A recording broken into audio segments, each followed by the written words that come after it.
સ્વાગત છે આપનું વીટીવી ન્યૂઝમાં। હું છું આપની સાથે રાધા। બુલેટિનની શરૂઆત કરીએ મહત્વના સમાચાર। રાજ્યના ખેડૂતો માટે વધુ એક માઠા સમાચાર સામે આવ્યા। ગુજરાત પર માવઠાનું સંકટ તોડાઈ રહ્યું છે। રાજ્યભરમાં ઉનાળે કમોસમી વરસાદ વરસી શકે છે।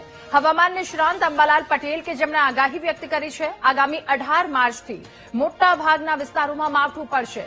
ઉત્તર, દક્ષિણ અને મધ્ય ગુજરાતમાં માવઠાની સંભાવનાઓ વ્યક્ત કરાઈ રહી છે, તો સૌરાષ્ટ્ર અને કચ્છમાં પણ કમોસમી વરસાદ પડી શકે છે। ભારે પવન સાથે કમોસમી વરસાદ વરસશે। ત્યારે અંબાલાલ પટેલ જેમણે આગાહી વ્યક્ત કરી છે, ઉત્તર, દક્ષિણ અને મધ્ય ગુજરાતમાં માવઠાની સંભાવના।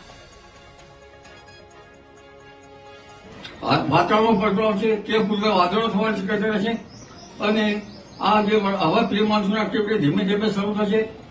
આ જે વરસાદ છે તે ઉત્તર ગુજરાતના ભાગો, લગભગ પાટણના ભાગો, મહેસાણાના ભાગો, કેટલાક પંચમહાલ, સાબરકાંઠાના ભાગો અને વડોદરાના ભાગો, તેમજ લગભગ દક્ષિણ ગુજરાતના ભાગોમાં, સુરત, ભરૂચ વગેરે ભાગોમાં વરસાદ થવાની શક્યતા રહેશે। આણંદ, વડોદરા અને અન્ય મધ્ય ગુજરાતના ભાગો વરસાદ થવાની શક્યતા રહેશે। અમદાવાદ, ગાંધીનગરમાં પણ હવામાન પલટા છે અને ક્યાંક છાંટા કે વાદળ થવાની શક્યતા રહેશે।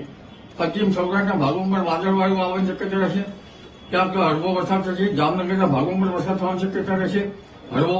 કચ્છના ભાગમાં પણ હળવો વરસાદ થવાની શક્યતા રહેશે અને દક્ષિણ સૌરાષ્ટ્રના ભાગોમાં પણ હળવો વરસાદ થવાની શક્યતા છે।